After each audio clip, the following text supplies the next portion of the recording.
The events industry is turning to virtual events to face the crisis generated by the COVID-19 pandemic and the massive cancellation of physical events. EventsCase wanted to support the industry by doing what it does best, putting technology at the forefront. You can now run virtual or hybrid events in minutes. There are no delays and no technical complications as we offer top-notch customer support along the way. With the new Smart TV interface in EventsCase's agenda module for both the web and the event app, event participants can access different virtual sessions with ease. As the event organizer, you simply need to add the link of your favorite streaming or video conference supplier within each session. Adding a link enables a play button for each session. Interaction amongst online attendees is also possible since the EventsCase platform supports Q&A, chat, and surveys in real time. Albeit from a distance, networking is still fully supported within EventsCase through the new video link function in our one-to-one meeting scheduler, as well as through private messages, news feeds, and forums.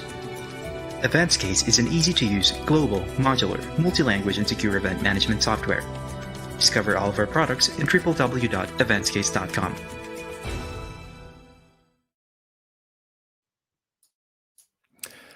Hello everyone and welcome to the second episode of the Event Tech Talk Show, a new live broadcast brought to you by myself and the team at Event Tech Live. For those that don't know or haven't seen the news, the next Event Tech Live will take place on June 8th and 9th with a focus on the North America market and the events industry. So for anybody interested in finding out more about that event, visit eventtechlive.com. If you missed last week's episode, which was episode 1, where we discussed the event technology predictions of the industry with Will Curran and Brant Kruger, you can watch that episode now on demand on the Event Tech Live YouTube channel. And you can also listen to the audio version on all the major podcasting networks, Apple, Spotify, Google Podcasts, etc. Just search the Event Tech Talk Show and we'll pop up. A quick thank you to our sponsor, EventsCase, who are Europe's largest provider of event management software. If you're in the market for event technology or a virtual event platform, go check them out at eventscase.com. Today's guest is Tim Groot, CEO and co-founder of Grip.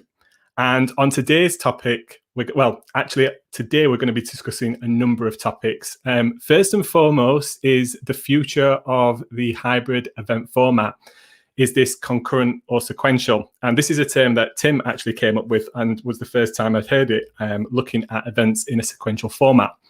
We'll also be delving deeper into Tim's opinion that smaller event tech companies have been able to move fast and innovate, be more nimble in their space, while traditional all-in-one platforms had more of a challenge gaining traction with their solution. We'll also look at how trade show and conference organizers have become omni-channel, through lockdown, running a range of event types and concepts. And finally, we'll look at engagement and why that's everything, whether you're steering a show as a product or as a means to promote a product, and despite the obvious differences in approach. Please feel free to interact with myself and Tim, ask questions in the comments, and I'll bring those on screen. Any questions that we don't get a chance to answer, we'll follow up post-show on Twitter using the hashtag EventTechTalks. So without further ado, Tim, welcome to the podcast. Hey Adam, how are you doing? I'm very well, mate. So I didn't tell everybody what Grip does. I'm assuming that lots of people in the events industry now know what Grip does. But in your own words, just the highlight reel, what is Grip in your eyes? Grip is a market engagement platform that enables event organizers to move the markets they operate in forward faster. So we really provide like an engagement platform where you can hold the entire event experience, whether that is for a virtual, hybrid, or in-person event. And what's it like being a supplier of those type of technologies and solution in the current climate? Well, so I think actually it's a little bit of a dichotomy, to be honest. Like, so on the one hand, as a company, of course, we've experienced tremendous growth, like more than I could ever have anticipated as a founder. If I look like about a year ago now, yeah. So I feel very fortunate and lucky that we had this opportunity to grow as a company. But simultaneously, I find it tricky because you see a lot of event organizers, of course, that have had to let people go, they've had to like restructure, and are actually struggling. So, we're successful. When our clients are successful is typically the way that I've looked at our business. And so for 2021, really, my goal is, as opposed to maybe thinking about how we can have more employees, which of course we'll naturally have as we continue to grow. It's actually how can we keep organizers to keep more people employed by helping them deliver more, better virtual, hybrid, and live events. I think that's really where I'm looking towards for 2021. Yeah, it's been an interesting time, hasn't it? And I know virtual events really divide people, actually, both from an organizer perspective and even from an attendee perspective, exhibitor perspective. Some people like them, some people not so much. And I guess for me, platforms like you have been that bridge, that the ability to still keep events and keep people connected in an event format, right? Bringing people together in a moment in time. So, fair play to you, because not only could I imagine that you've been helping all of your current customers and lots of new inbound people coming to your door saying, can you help us? But then as a CEO, to kind of like do all the back stuff as well of recruitment and infrastructure and keeping people kind of on track. My mind kind of blows a little bit that you, while the events industry has somewhat been massively disrupted, you as a CEO must have been just, wow. I don't know. I don't really know how to put it, Nate, if I'm honest. Yeah, I mean, I think we're definitely. I'm fortunate enough that we have a really, really strong team. And to be honest, like I don't think. Well, I know I would not have been able to do it without them. So I think the reason that we were successful is because we were able to have people that really stepped up in 2020 and really became leaders in their own fields and were really able to bring us the success that was needed. And I think it's insane that in 2020 we had in some cases where we had events from 10 out of 20 of the largest trade show organizers in the world that were the key events they were organizing that were all happening on Grip. Like we're carrying. This sounds very dramatic, but you're carrying a big part of the industry. And of course, like we had EventTech Live happening on Grip. Simultaneously, we had IMEX and UFI also on Grip. So we had some huge industry events that were also happening on the platform.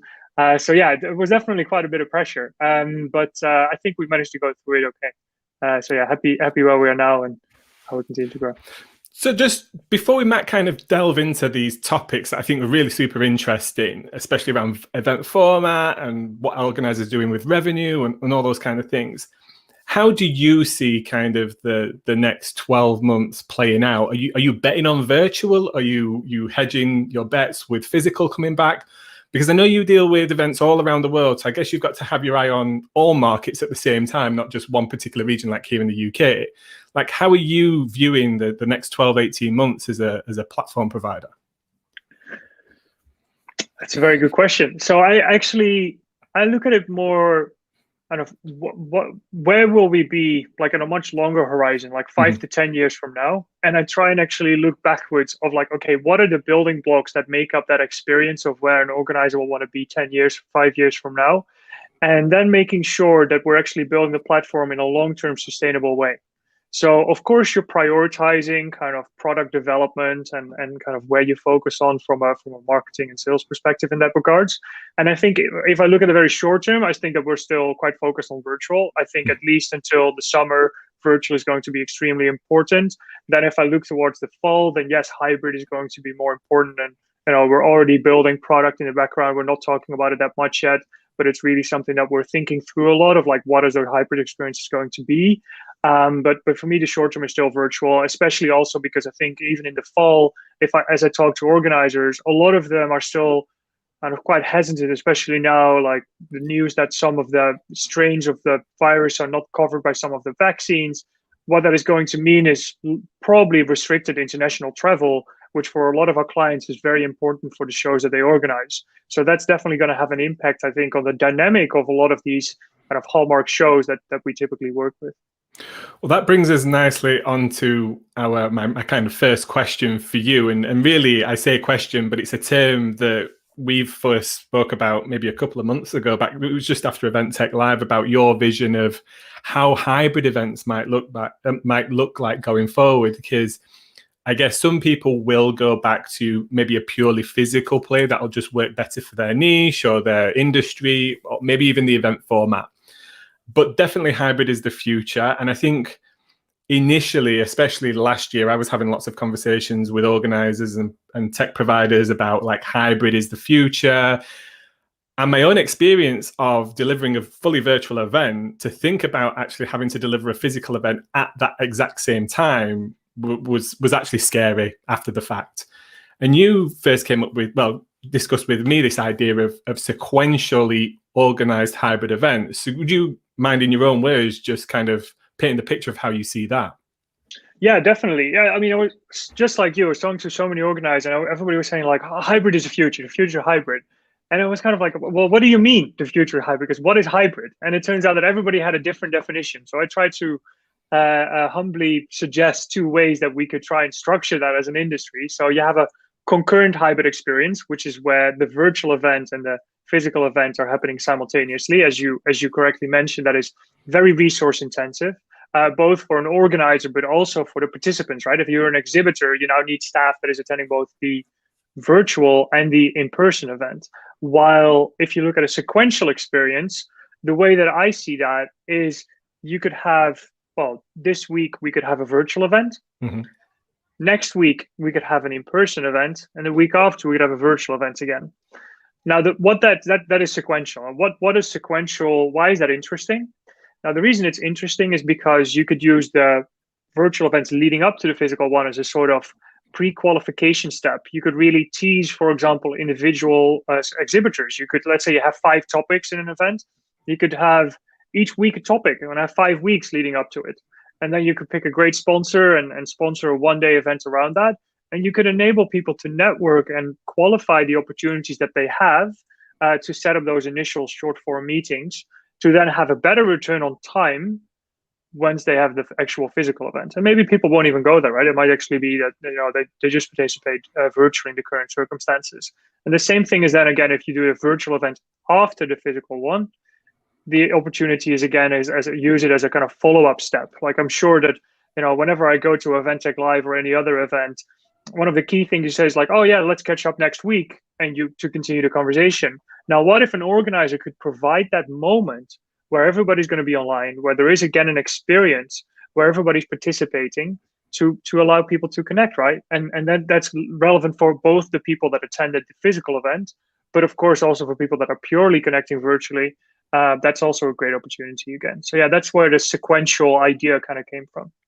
So my understanding then, pre-event online or pre-physical, shall we say, an element of content, engagement, interaction for the audience that are interested in that physical event, maybe coming along to that physical event, but also maybe they're not coming along to that physical event. So almost like show marketing, event marketing for the actual physical event. Then you have the physical event take place. Do you on that point, would you see an element of online still taking place, or in your head is it the physical just takes place as the physical? There's not an online stream or content going on at the same time? How do you see that middle chunk taking place? The honest answer is I think that I don't know. We'll find out. I think that it depends on the event. I think some organizers will want to do that because they will want people to be able to participate virtually, even if it's just to watch the live stream. And then just, you know, putting it into Grip and just being able to make sure that the people that aren't there can at least see the live stream. But then again, like, I think that they might do that with, let's say, a main stage. But what I would do instead, if I was an organizer, is actually record your content and then have a sort of kind of news anchor thing where you can play afterwards at a virtual day. You play the recorded content and then you switch to a live virtual Q&A with the speaker, right? And so if you are selling that as a sponsorship opportunity, you're now selling a session pre-event, a live session, and a session post-event, which is the recording of your live one with a Q&A after it. I mean, the amount of content that you're producing as an organizer and the amount of opportunity for delivering value to attendees and exhibitors is just, you know, tripled. So I think that's kind of the way that I would look at it. I really like the post-show bit, I must admit. I think, you know, thinking about something like EventTech Live or many events that I've been to, you know, the interaction or the engagement with the exhibitor and the attendee takes place obviously at that event. And then the continuation of that conversation, those business activities go off, don't they? They go off to LinkedIn, or maybe you've still got a business card and you've got that in your pocket, and you follow up on email or phone call and stuff. So it goes back to what I would class as a more traditional means, the CRM, the marketing automation follow-up. It goes off and goes somewhere else, isn't it? But I really like the idea of you or the event organizer in combination with Grip or another platform being able to provide that system in which that follow-up takes place. Because I think there's some crazy stat, isn't there, that like 60% of trade show leads still don't get followed up effectively. I'm going to say effectively because I think to say they don't get followed up at all is probably the wrong way to look at that stat. But there is some crazy stat out there like that. I didn't know that, but that's a great stat to support this message, right? But that's also why I think this is such a great opportunity for organizers. Like, I'm really excited about the future of events organizing, because you're organizing a community, you're organizing a market, you bring people together, and you can do that in so many more ways now to achieve that objective. So yeah, I think it's going to mean that as opposed to an organizer providing a step in the sales funnel, they can provide the entire sales funnel. Like, they can provide the pre-qualification call, the in-person discovery meeting, and the virtual meeting in which the final details are hashed out, all within one show cycle. How much more valuable is that to the exhibitors, the attendees, the people that you work with, rather than saying, you can have the in-person meeting, but you're going to have to figure out all the other things yourself. So I think that's, yeah, quite interesting. So let me delve a little bit deeper in there, because a little bit more in detail there, because you mentioned already that this sequential format might have some revenue opportunities around it. And we all know, as organizers in the events industry, revenue is king right now. We're all trying to figure out where the value is, how to offer it, what the package looks like, and obviously the customer who wants to buy into that. Do you see this as an integral extension or part of the way that organizers can now drive revenue? Does it even lead on to, you may not be able to answer this, but onto the idea that actually we're creating a 365-day marketplace, and maybe even the organizers, rather than having high upfront costs, can actually be more of a partnership with the exhibitor and sponsor and take a revenue share, because there's the ability to track that conversation and that relationship all the way through to the ultimate, to a contract being signed or an order being placed. That's interesting. I mean, there's so many kind of questions and ideas in that. But so I think, first of all, organizers can, for me, there's kind of three ways that you capture value. Mm-hmm. There is access, exposure, and contact. So access is, charging for people to get in the door. And for that can be both on the visitor side as well as on the exhibitor side. Then you have exposure, which is really, hey, buy this, thing, and you'll have your logo shown in the bottom right corner of a podcast, and that's exposure, right? And then exposure can be done in different ways. And then you have contact, and that's really the kind of the thing that Google and Facebook, of course, introduces. It rather than paying for getting your advertisement on the page, you pay for the click, for the lead, for the actual interaction, basically. And I think that third part is where the real innovation lies. I think you need to do the first two parts well, and I think that there is a lot of opportunity within those sections as well. We've seen, especially in exposure, we're starting to see great data as like, purchase this sponsorship opportunity and you'll see a 250% increase in leads from this event, for example. Like, we're starting to have that kind of tracking, so we can really kind of help the organizer to kind of monetize that effectively. But I think really in the contact part is where there is a lot of interesting stuff that you can do. We're seeing kind of hosted buyer events where organizers are selling packages of meetings. Some are generating millions, literally millions, from single events, single hosted buyer events. They are extremely profitable, and we're seeing so much great opportunity in virtual on that I think that organizers, why would you ever move that back to in person to get your costs of hotels and all of these things, of flying people out there? Virtual is easy to organize, more profitable, and has a great NPS and success rate. So I think that, there are definitely segments where through contact access, basically, there is a lot of opportunity to bring a lot more revenue actually to organizers than some are maybe realizing at the moment. I have to agree. Physical events still have a very good place, and I'll be honest with you, having experienced them myself and also organized one, at the moment, there are certain things that a physical event just can't replicate online. However, that being said, if you're in the world of you want to do deals, you want to do them efficiently, you want to find out information, you want to have meetings with supply chain, you want access to information at speed, then virtual events really tick all of those boxes for me. They are extremely efficient of people's time on both ends if they're set up in the right way. It's the right audience connecting the right people. I think, you know, and access to information and content is there. Then from an organizer's perspective, I guess no, actually from a publisher's perspective, for me, it's a real light bulb moment of all the ways that we drive revenue on a digital publication, for example, and I see those transitions moving over into the events world with retargeting, you know, being the Amazon, the affiliate, there's just so many ways that you're going to be able to slice these virtual events to turn a profit. And I think what's really interesting is the ability to have these events, these moments in time continually throughout the year as part of your offering to your customers, specifically virtual events, and then still bringing those back together in a physical way. We've got a Facebook user here, don't know who they are. So Facebook user, thank you very much for your comment, but literally agree with you. All year round storefronts seems to be a common theme that I'm hearing from organizers, pure play organizers that all of a sudden have gone, maybe we can be the shop window for our customers all year round. So do you agree with that as well, Tim? I think that there is a value of like having a platform where people can have a profile, where people can easily contact the exhibitor or sponsor or just the company, but it's not nearly enough. I think the event organizer lives in creating concurrent moments of connection. So even in a sequential event is basically a series of concurrent moments, right? So what that means is that there is value in making sure that people are all online at a specific moment in time that are interested in a certain subject. It creates permission. It creates a psychological moment of people saying, hey, I'm here now. I'm here to connect. I want to speak. I want to discuss. I want to network. And that is very, very different than an asynchronous experience that you might have on a Google search or a LinkedIn page or all these other experiences that are completely asynchronous. So I think that's very important for organizers to understand. Just putting up exhibitors and just opening up and saying, okay, all year round, you're going to have a profile with us. That is not enough.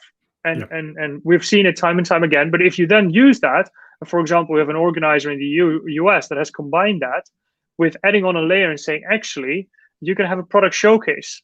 And what they've done, they've got a fire truck show for firemen. Well, it's a fireman show and there's a fire truck brand. And what they've done is they've created videos of this fire truck, for example, to put out a fire of a house, for example, of course, a fake one. And then they're interviewing these fire truck men afterwards. And just the engagement and the kind of the way that they are presenting this product now compared to previously just standing there in a trade show hall is so much more engaging. They get so much more success from it. And they've actually had a tremendous result as both an exhibitor and an organizer. And they've seen really good engagement around it. So I think, yes, you can be the storefront. You can have beautiful products with all the photos and everything like that. But you need to add an experience layer on top of it that creates a concurrent moment of connection if you really want to be successful.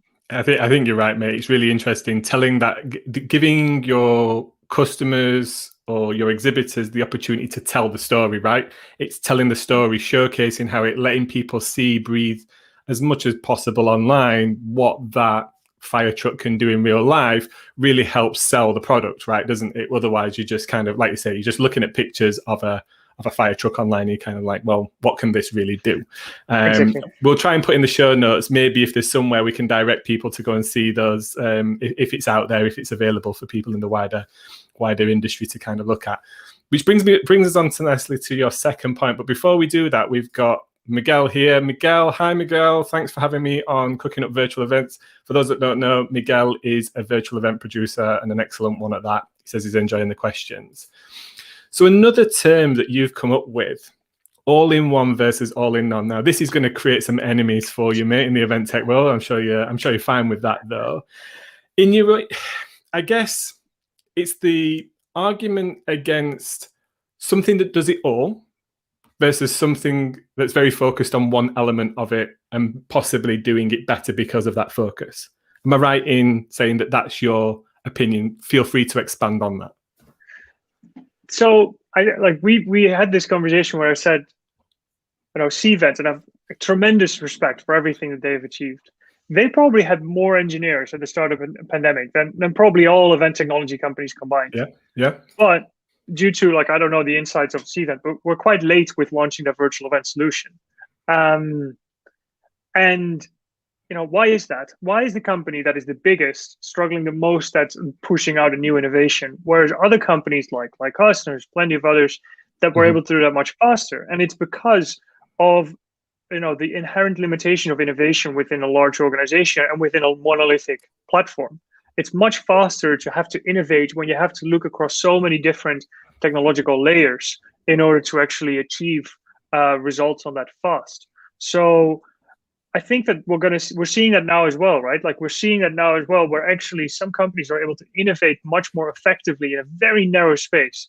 We're using StreamYard here. So StreamYard, very focused. Okay, just streaming. We're not doing kind of the kind of consumer side, the subscriber side. We're only focusing on this publishing experience.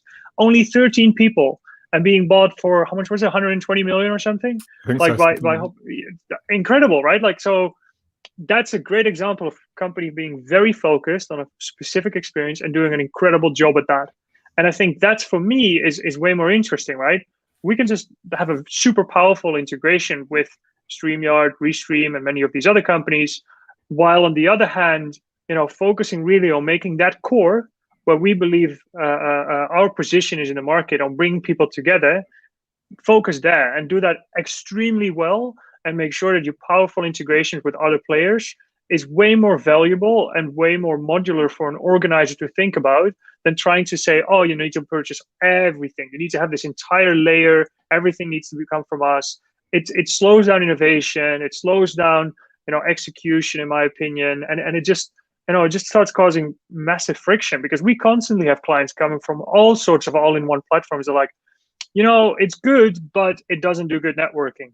And I'm just like, they constantly still come to us because they believe that we can do it better than some of these all-in-one platforms, which is natural because we only do this. So naturally, we're always going to, I hope so, always going to be better at this part, because we can put all our resources in making that the very best.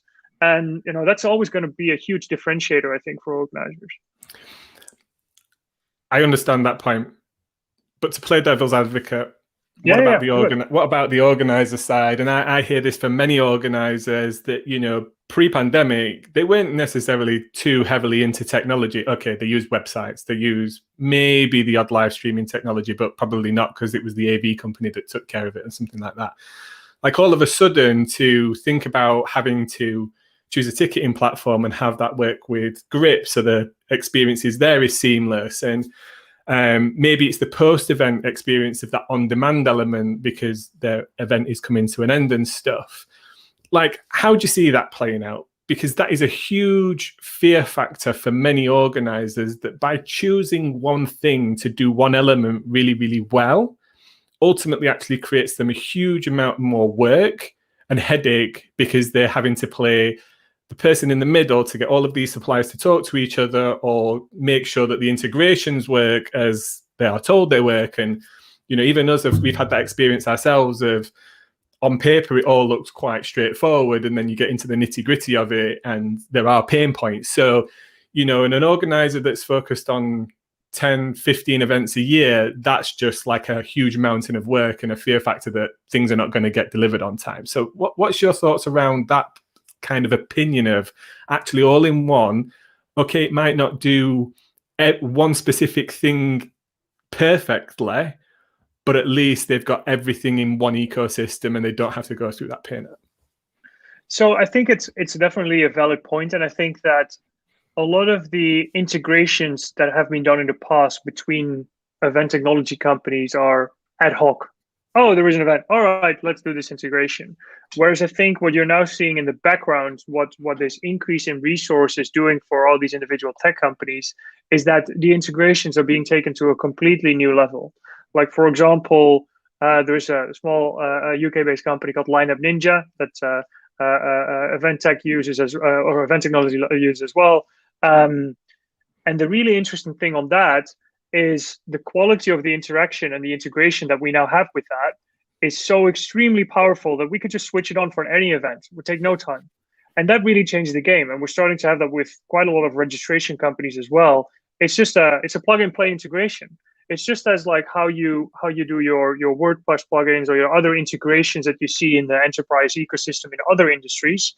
I think that's where we're going to get to. And I think once we're there is no need for all-in-one anymore. And Tim's got a really interesting point to add to this. Will not using multiple tech solution make the data a mess to deal with post-event? This is something I hear time and time again, and I think it's been a decade-old problem. Is there seems to be no agreed upon data scheme across registration and other platforms that makes, once you export all that or try and delve into that as an organizer, it's unified, right? Do you ever see a unified approach to data? That might be getting right into the nitty gritty of it, but is that something you strive for? And I guess to Tim's extra point, can you see it being joined together? So it's again a very good question. So I think the way that we look at this is, what is data? Data most of the time comes from engagement. So that means that you try and make sure that engagement as much as possible happens in a unified experience, but it doesn't mean that all the platforms have to be the same, right? Like, for example, we embed and integrate with various solutions within Grip, and we try to make sure that we can actually access the data from those systems to present them back in our own analytics. So what we're starting to do is actually open up that and actually showcase it on our platform. So we now got so-called advanced insight panels that give an organizer an incredible view of the leads that an exhibitor has and an exact funnel of how many viewed, interested, connected meeting leads and so forth. So really pulling all that data then together, and we are presenting that already. Some organizers that are very big are also pulling this into their own data lakes. So they actually have central systems where they pull all those different data sources together. And then I think it's really about maximizing the insights that you already have from the data that's available. We have more insights than we actually show at the moment, and we should do way more to actually showcase that. And since we also have the registration data coming from all the registration partners that we work with, we've got an incredible data set already that we can work with. And we already make that available to easily get it exported into different platforms. And then we just added the ability to add third-party trackers as well. So an organizer can put their own Google Analytics or Mixpanel or Hotjar on top of Grip to have all their analytics flowing into that, just as they have it on their website. So again, it's all these little parts. Why would I build my own analytics platform if Google Analytics is great at that? Just integrate with that and you have it in there. So in that sense, I completely agree that data should not sit just in Grip, but therefore we should integrate and we should say, hey, use Google Analytics. It's great. Just use that. We're going to provide you other insights within Grip and that you can export as well. But I think that's really the ecosystem I'm looking at building. So taking that idea one step further, because I think that's really interesting, do you feel that we'll ever be in a place where you as Grip, other event technology platforms, because others are available, and also exhibitors have their own tech stack in many a case, right? They're maybe using their own Google Analytics, maybe they're using retargeting solutions, maybe they're they've got a HubSpot solution, and they're using that for marketing. Do you think we'll ever see a point in time where, as the organizer and the platform, we can allow our exhibitors and sponsors to hook their own systems in, so there's much more transparency around actually the activity that it makes their job much easier post-event as well from a digital marketing aspect? But if they're not that advanced, maybe some way of them having, I want to say a leaderboard, but probably leaderboard is a really bad example, but we know competition thrives to more action generally. So do you ever think that we'll get to a place where we can have a Grip exhibitor leaderboard of activity and follow-up and all of those things that help kind of, well, as a company, compare yourselves to your competitors, but also as the event organizer, let's be honest about it, have some tough conversations around activity levels and what people are expecting to get out of that activity compared to others within the event. Do you think we'll ever see those two elements being able to hook into that data play? Yeah, so I think from a benchmarking point of view, so being able to see how you're doing as an exhibitor compared to other exhibitors within the same event or same industry, I can certainly see that happen. I think that we're not far away from that, to be very honest. And I think that's going to really help exhibitors understand how they're doing and what they could do better. And it's also therefore going to help the organizer with that kind of data-driven story. I think that the challenge that maybe some of them had in 2020, many before that as well, is you go to an in-person event and they had no way of proving the ROI that they had provided to the exhibitor. So we work with a system called Crowd Connected with BLE beacons and making sure that actually we can get more of that footfall data into our platform, and that's extremely powerful as well. So we can use that information to actually better understand that in a physical environment, but of course in a virtual environment you always have that. An online event is always available, and so actually using that benchmarking data to present an accurate story to an exhibitor is extremely powerful. The second point of enabling the exhibitor to actually get their marketing technology stack to be extended into the event, for sure, I think that's naturally going to happen. The question is like the mechanics of it, and how do you actually do that in a kind of GDPR and compliant way. I think that's going to be interesting, right? Because all of a sudden you will have, let's say you visit 200 exhibitor profiles within an event, you now have 200 GDPR cookies that you would have to kind of agree to or something. I don't know. So there's a lot of kind of questions around that. I think that that kind of play into it. So maybe it's a premium offering if you want to have that as part of it. I don't know.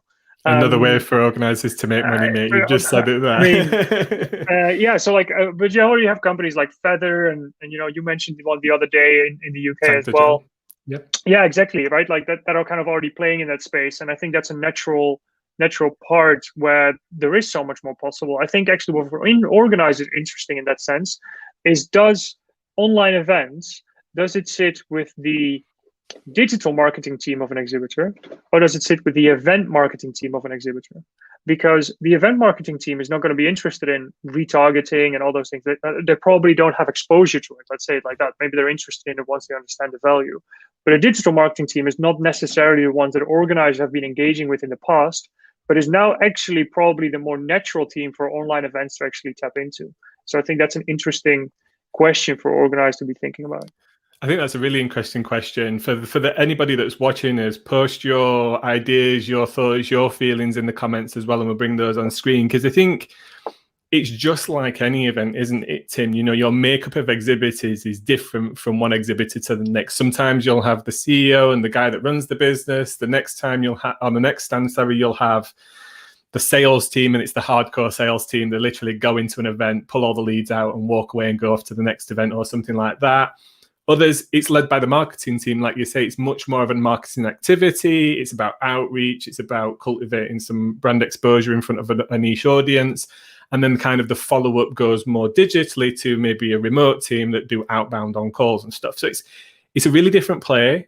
My opinion is, I think, if I'm honest, at the moment it feels like, especially virtual events, or the virtual element, the digital element of events, is much more of a digital marketing play with the ability to have face-to-face conversations for your sales team. So it might, I guess from my point of perspective, the best approach would be to have a digital marketing team, lay all the groundwork, do all the outreach through the platform, set those face-to-face meetings up for, or those virtual meetings for the sales team, let them close them, and then take that back on after the event to do follow-up. That's the way that I see it at the moment. It might change onto over time.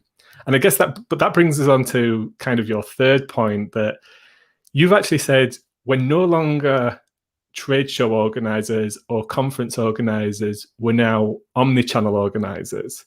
So what's your thoughts behind that shift, shall we say? Yeah, so it's omnichannel or market organizer. I'm still not completely sure on either term. I think omnichannel is more generally understood. What I'm trying to say is that an organizer listens to the market that they serve, and they try and figure out what is the way that I can help this industry advance and move forward and bring it together. I can inspire them through a conference and content. I can make sure that businesses meet each other by actually organizing a trade show or host a buyer event. But what I see, the brands that are doing really well are the ones that are taking a more holistic view, that are saying, actually, we've got an entire calendar for the entire year. And that is a combination that tries to advance that market as a whole. And that means it's a combination of a physical trade show, a virtual webinar, a hosted buyer event, like all these different event types. Actually, I think that organizers will start doing all of them with a more focused approach on specific markets. So what I'm saying, where previously an organizer might say, actually, I do all industries, but I only organize trade shows in all of them. I think actually what we're going to see is instead organizers might say, I only do a key set of industries, but I do all event types within that industry. So that's, I think, going to be the change in focus in that sense. They're going to pick key industries that they believe there is value in, and they're going to create an entire kind of omni-channel experience within that. I can totally see that. As a publisher, there's many things focused around the events industry that we could come up with a physical or virtual event for, and the only thing that's really stopping us at the moment is bandwidth. In all honesty, you know, it's scale of team, the time, the ability to focus on something, and I think that's really important to say focus on something to do it well, because it's easy to kind of throw a load of things out and see what sticks, but to really focus in on one thing and do it well. And I think some of the mid and larger organizations will definitely have that bandwidth in order to be able to go out there and also do that bit where they test all of those different event formats and solutions to see which is, you know, rated the highest in terms of satisfaction and ROI. I also wonder, to your point though, whether we'll actually see certain event formats being used as top of funnel for those organizers to get the really valuable people in at the top and filter them down to those super high value types of events. Maybe that's the meet the buyer, maybe it's the CEO round table with 3 sponsors at 100K a piece kind of scenario. I wonder if we'll actually see events, or specifically online, being used as an internal lead generation tool or attendee generation tool, that they'll be able to then divide those people out and decide, okay, we've got these really 20 good CEOs here, let's launch an event or let's funnel them into this CEO event because we know that's super high value when it comes to revenue. Could you see that happening? I think you're already seeing it. It's already happening. Like, you're already seeing that virtual events are an expansion of Remit, right? Like, previously an organizer might have had 20,000 people showing up in person, but now they've reached 100,000 people within that market throughout the year. They've been able to define niches within that. And that's, again, where greater insight and data and you know, more of that is going to play in, because you need to have great technology in order to identify what those niches are, and then being able to actually market towards them specific offerings of individual webinar sessions and all those micro experiences. So an interesting example is we work with some very big events in the food and drink space. And one of the events that we work with, they see a lot of different regions attending. And so what they saw is that people from a specific region, from Argentina, I believe it was, were being targeted by a specific type of buyer. I think it was budget hotels from Germany or something. And so you saw that while both of those two groups were in general, in the overall event, unpopular, they were very interested in each other. So what that means is that you can combine an event where just those two groups attend, and as a result, actually bring a much more valuable experience to those two groups. And that's changing the entire dynamic, because now you have two unpopular audiences that are actually very popular amongst each other. And as a result, you actually can create a much more valuable experience. I think that what I'm taking away from this is the future of events has been disrupted forever, but it's created more opportunity than ever for you as an organizer or as a community holder or publisher, whatever you want to call yourself, to be able to test things and see what works. And virtual seems to play very well into that, in terms of low risk but high reward in terms of insight and data and engagement. You can really kind of take a product or an idea and test the water with it before you actually maybe commit to that really expensive, commercially dangerous physical event of bringing people together in a venue that costs 100, 200, $500,000, whatever it is, depending on the scale that you're going after. And I really like the idea that, as we had a comment there, that events lead gen that fits into a holistic marketing strategy, virtual again plays really well into that for a number of different types of organization. That kind of nicely also brings us on to your final point, which is the difference commercially between event organizers and corporates. So how do you see that side of things? Is there this clear distinction between the two? So in speaking to a lot of people outside of the events industry, and not as much inside the event industry, but it's trying to explain people, like they're like, oh no, but they go after corporates, and we focus on commercial organizing. They're like, but what do you mean? Like, why is there a difference? But there is a very subtle difference. And I think the best way to look at it is, for one group, for example, if HubSpot or Salesforce does an event, the event is a way to market the product, which is their actual platform. So the event is not the product, but the event serves the purpose of marketing the actual product.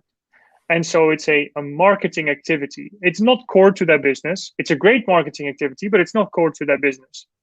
Whereas for commercial organizers, the event is the product. It is core to their business. They cannot succeed without organizing that event and without bringing people together, because it is directly tied to their business, its objectives, and people buy into, as an exhibitor, a visitor with their time, they buy into the event. And so the event is the product. And I think that is a subtle but very important differentiator between those two sides, actually. Interesting, mate. I guess I agree with some of that. I think the event organizer has to have a product that serves its customers in providing a platform and ROI. Yeah.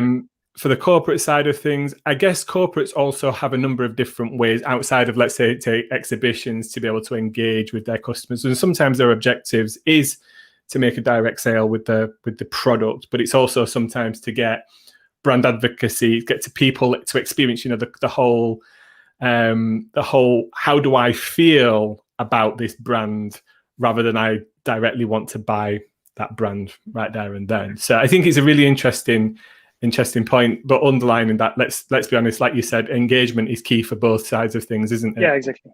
Yeah. I think, like, of course, a corporate that does well is able to say, actually, I'm going to elevate the entire industry, and as a result, my product therefore enhances. So a savvy corporate will think much more like a commercial organizer, not because they want to make money of it, but money doesn't have to be, revenue. It could also be time, right? In the end, you're asking for people's time, and that is the most valuable resource we have. So, yeah.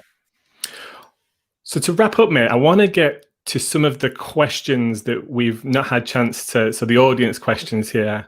We've got somebody that we know, Matt Coyne. I'll bring him on. He said, with multiple platform stacks, putting the power of data control in the hands of the participant would be even more important for the future. They'll need one place for it to see where their data goes. And I think that's back to your GDPR point of, we were talking about different cookie consents and things like that. People are getting a little bit more savvy with their data. And I think, we have now the right through GDPR to kind of say, give me all the data you've got on me. What is it? Where's it being used, and all that kind of stuff. Do you agree with Matt's point? Do you think that, a single point or a platform or some system for attendees to be able to have the traceability of their data when it goes outside an event is important? I think if you visit any news website, it's going to take a very long time before an organizer will get anywhere close to the amount of tracking that happens there compared to at an event. It's going to take a long time. And so if I look at the amount of visibility, clarity, and control a news website gives over your data, I think events in that sense still have quite a bit to I think it will be a while before we have to worry about that. I do think one element that is very important is around contact detail sharing. Like, I think that what we've noticed is a real change in behavior from organizers that in some cases I find concerning and surprising, where previously, contact details could only be shared if people had like physically connected and we were not able to kind of share contact details outside of that. Now it's like, as soon as somebody has ticked on a session, boom, that is intent, so we can share contact details. I think that there is a need for transparency and clarity towards a visitor on like when their contact details are being shared and what actually comes into that. So we just recently launched a functionality on our platform around that, and we're going to continue on innovating around that to make it very clear when actually people have consented to marketing activities, because I think that's really what people are worried about. Is my data being used for marketing, and am I sharing this for getting a newsletter the following week and having no idea how I subscribe to that? So yeah, I think clarity and transparency is very important there. I think it's such an important point, and this is not to defend anybody that's made these business decisions over the past 12 months, because it's been a terrible time for everybody. But I've also been aware and seen many a time decisions being made over an attendee data that is commercially driven rather than with the best interest of their attendees at heart. Almost to the effect of, well, better to get told off for it than to not have an event or a business at all because we can't do it. And that's just the pressures of the dynamics changing, your business activity being ultimately taken away from you by the government or the current situation. You can now no longer do what you do to drive revenue, is going to ultimately lead people to make bad decisions or not clear decisions. That's something we've always been really, really careful about. And I've had these conversations internally of, the same kind of thing. Well, surely if they're doing this, this, and this, then they want to kind of connect up with each other. But it's not the case. It's kind of like walking around an exhibition hall, right? You get a badge, you have to register for the event, and you get a badge that says your name and where you're from. Ultimately, you have the choice of putting that in your bag and walking around the event anonymously. You can interact with the session anonymously. You shouldn't, and just because, Tim, I speak to you on your stand doesn't mean that you should automatically get my contact details, because I might walk away and think that guy's an idiot. I don't want him to follow up with me, right? So we need to bear in mind that the same principles still transfer online, right? But it's good to see that you're obviously recognizing that and putting mechanisms in place to help that along with that transfer of information and for it to be where it should be. In the end, I was by no means discrediting all the hard work that organizers done. I completely understand from the organizer perspective, you're in between a rock and a hard place, I believe they say in British. But I do think that platforms have the responsibility for making that experience transparent, easy to understand, and consistent. So I think that it was more like an area where I felt that we should be doing much more, because I felt that, hey, if we are actually going to be sharing contact details here, we need to make sure that we are helping our clients to do that effectively, to provide this functionality to the exhibitors and the sponsors and visitors that they're happy with, while making sure that this all happens in a GDPR compliant way. But more important to that, even if there was no GDPR, it's what is good for the world is good for me, right? So it's it needs to feel that if I was attending this event, I would be happy with my data being used in this way. And I think that's the most important thing. It's very simple. If I would be happy with it personally as an attendee, then that's a good starting point most of the time. So we'll just see lots of competitions for BMWs and Ferraris and things like that take place on an exhibitor level to get people to say, here's my data, right? That's what we're going to see the whole sports car in the airport kind of take place over and over again at events, maybe in the short term. I was at an event in the US, and this is 1.5 years ago, and it was an exhibitor was handing out laminated $1 bills in exchange for people getting their badge scanned. So I mean, the playing the system has been happening for much longer than virtual events have been around for.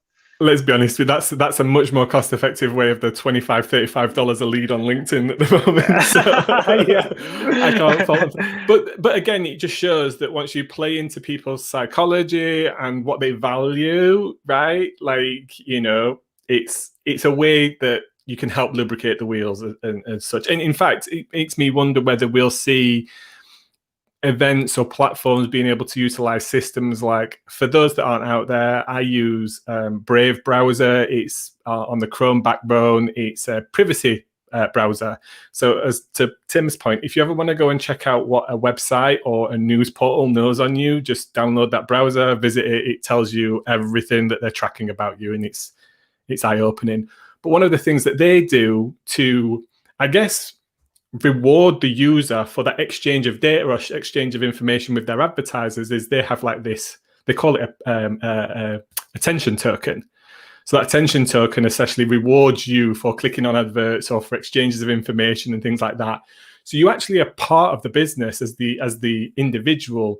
You're no longer the product, you're part of the ecosystem and revenue scheme as well. So then you can take those tokens and spend them elsewhere. So it'd be interesting for me to see if events go that way as well, or allow exhibitors and sponsors to also kind of help lubricate the wheels of lead capture and attendee information and things like that. It's certainly something, I guess, over the last 12 months that I think everybody's been trying to figure out, because it's a totally different play. I've likened it to, at an exhibition, you have an exhibition stand and you have staff on the stand, and generally the audience comes to you, right?